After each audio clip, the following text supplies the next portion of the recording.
Salut tout le monde, c'est Dox. On se retrouve pour la vidéo que j'avais annoncée mais qui sortira avant la vidéo dans laquelle j'avais annoncé.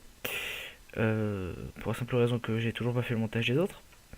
Je l'avais, je l'ai donc annoncé dans la vidéo de présentation du serveur Nation Glory, enfin pour la comment ça s'appelle, pour la petite série.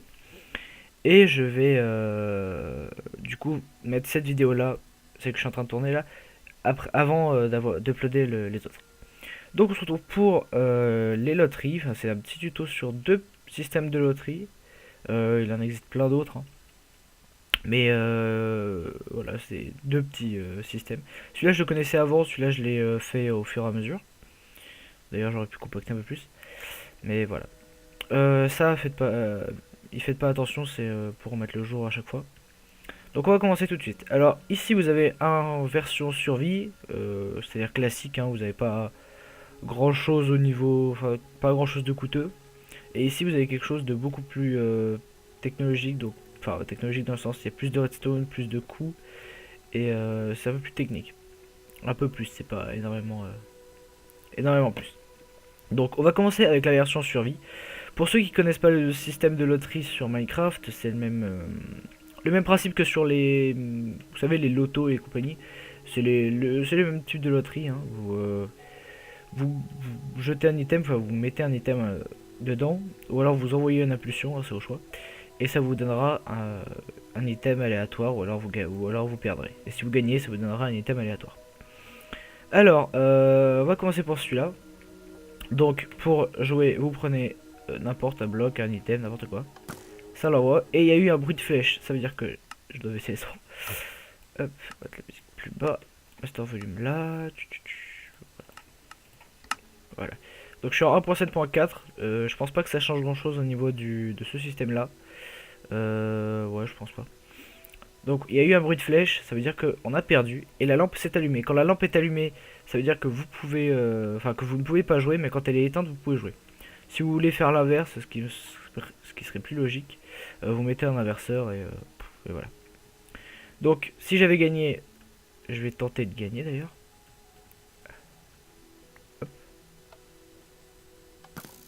Bon, quand je lance l'item, normalement il arrive là. On peut le voir, hein. Il arrive là. Putain, mais je fais que perdre. Oui, je fais que perdre. Ah, voilà, là j'ai gagné. Tac. Et ça m'a envoyé un item au hasard. Donc, comment ça marche ce système? Ça va jouer sur le système, enfin, la feature de Minecraft qui fait que les entités dispawnent au bout de 5 minutes sur un chunk chargé.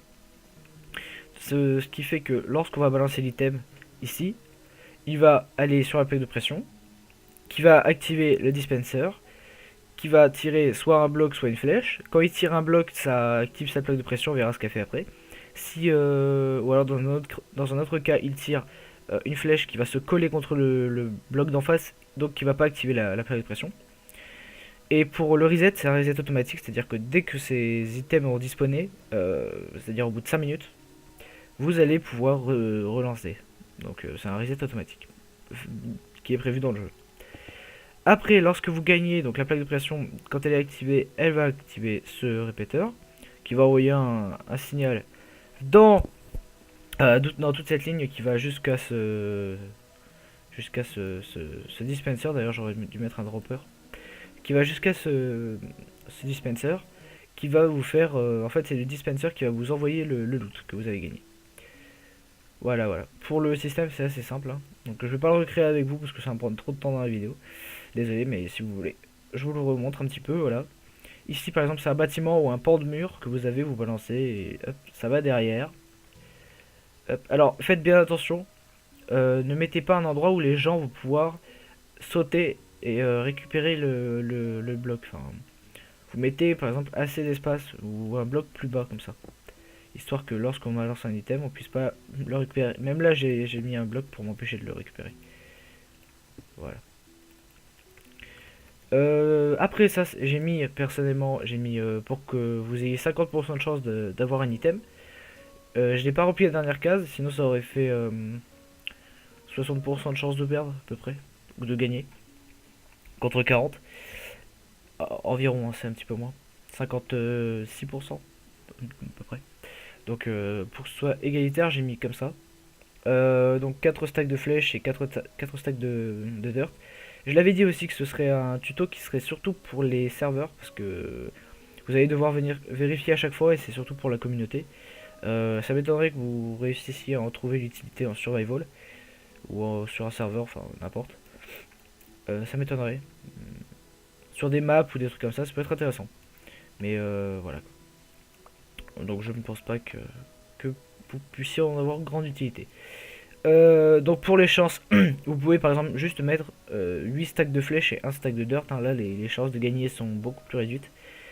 Et pour les items, j'ai mis les items les plus importants. Donc il y avait un diamant, donc je vais remettre. Voilà, on s'en fout un peu.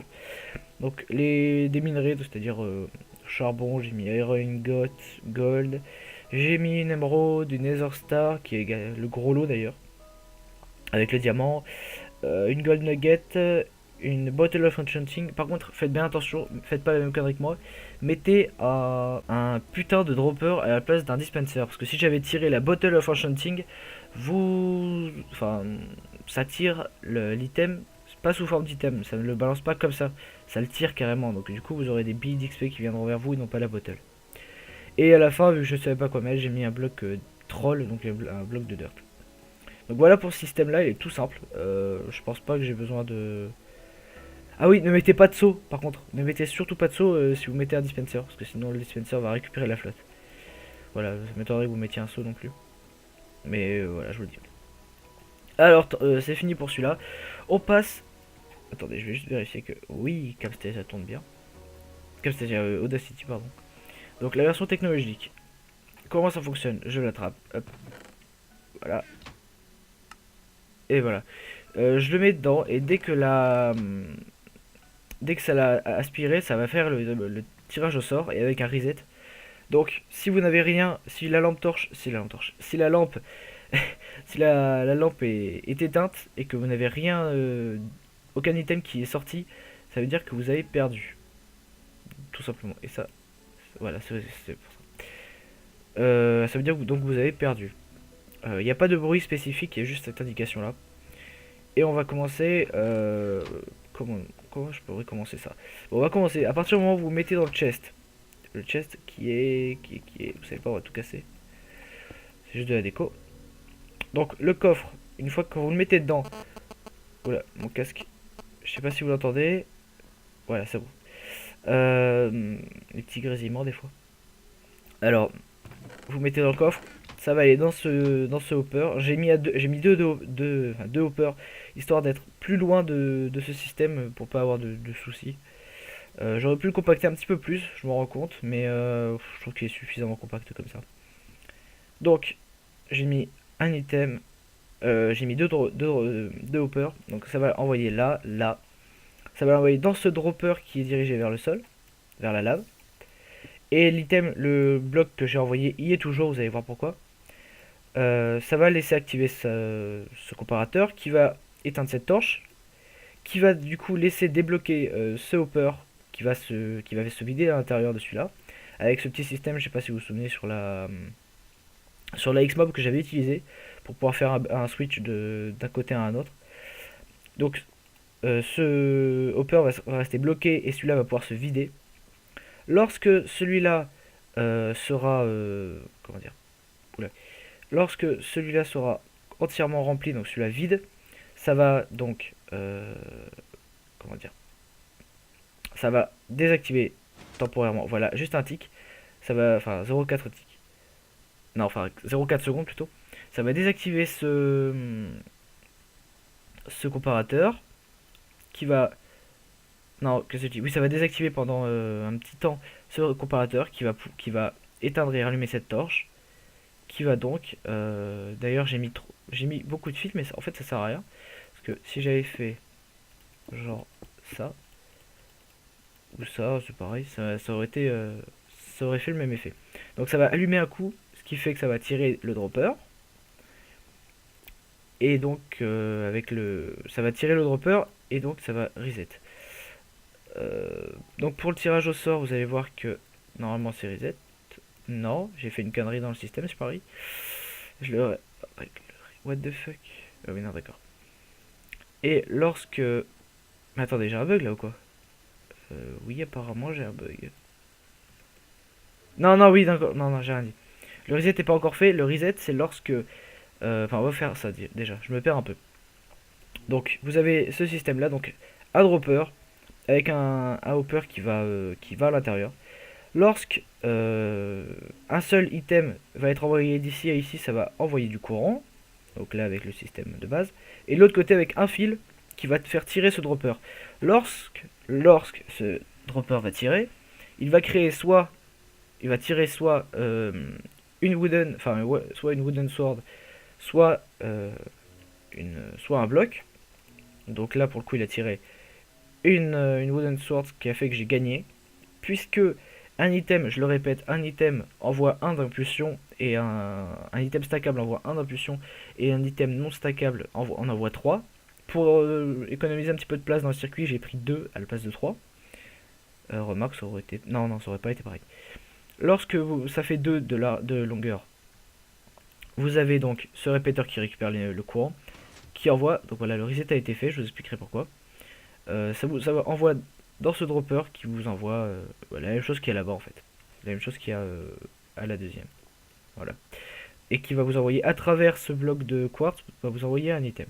Donc si vous mettez là, quand ça tire, vous le récupérez directement. Alors le système de... On va prendre... Là, hop. Voilà, là j'ai encore gagné. Le système est aussi... vous avez autant de chances de gagner sur celui-là que sur celui-là, hein, je vous rassure. C'est juste que celui-là coûte plus cher, mais le principe est pas le même du tout. Mais le principe du jeu est pareil, mais le principe du système est pas du tout pareil.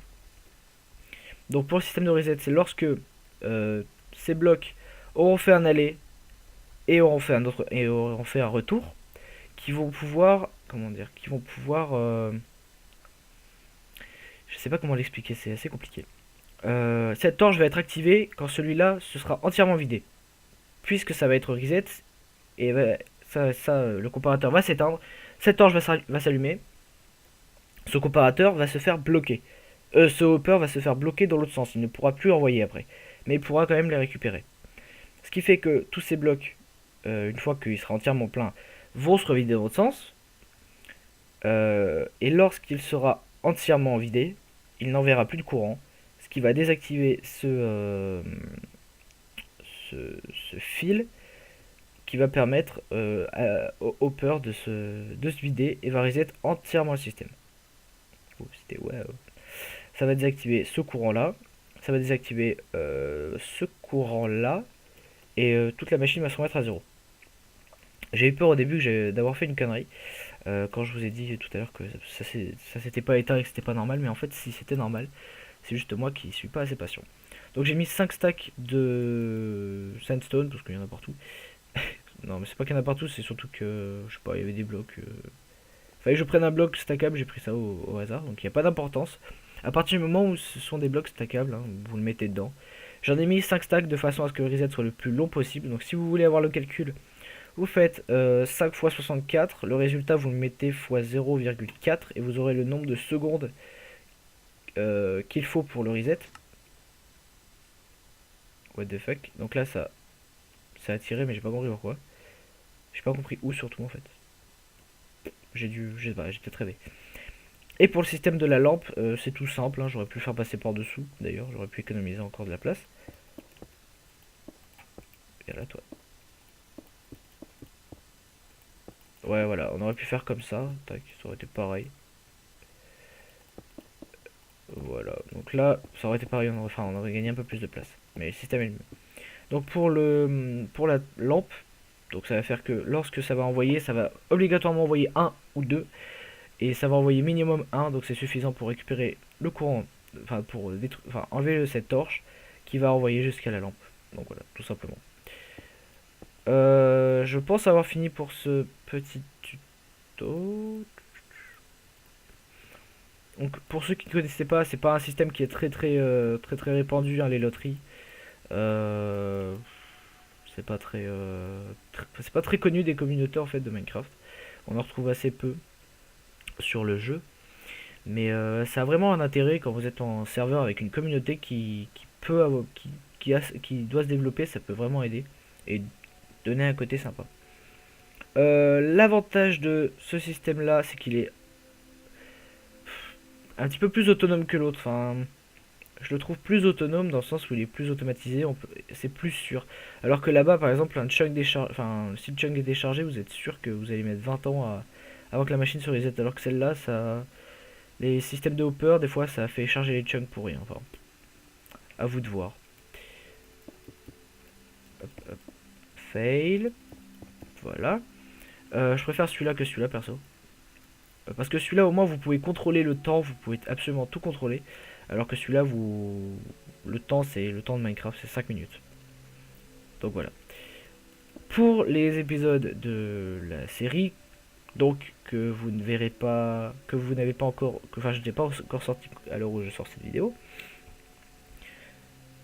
Pour cette série, c'est donc un serveur entièrement modé, enfin entièrement, quasiment entier, enfin avec beaucoup de modes en tout cas, euh, qui reprend le monde, le réel, le vrai monde, au niveau de la map et au niveau de tout ce qui est gestion de pays. Donc j'ai fait, j'ai tourné 2 épisodes, mais j'ai vraiment beaucoup de montage derrière. Donc bah, j'espère que ça vous plaira. Voilà. Bon, pensez à vous abonner, partagez la vidéo, mettez un like, un commentaire, ça prend pas longtemps. Et voilà, je vous dis ciao et je le redis vite fait. Je sais que je le dis dans le premier épisode du début de la série, mais enfin, c'est l'épisode de présentation de la série. Mais je ne serai pas là pendant les 2 semaines de vacances qui vont arriver, donc la semaine prochaine et dans 2 semaines. Donc je serai pas là. Je serai même pas en France, donc impossible pour moi de tourner des vidéos. Je pense pas du tout. Je pourrais pas apporter mon PC, donc je ne pourrais pas. Je pourrais pas, donc voilà. J'espère que j'arriverai à reprendre un rythme après qui sera correct. Enfin voilà, bon. C'est tout pour pour ce petit tuto, j'espère que ça vous a plu. Et je vous dis ciao. Avec la petite musique, les petites nouvelles musiques de Minecraft. Sympatoche. Allez, ciao.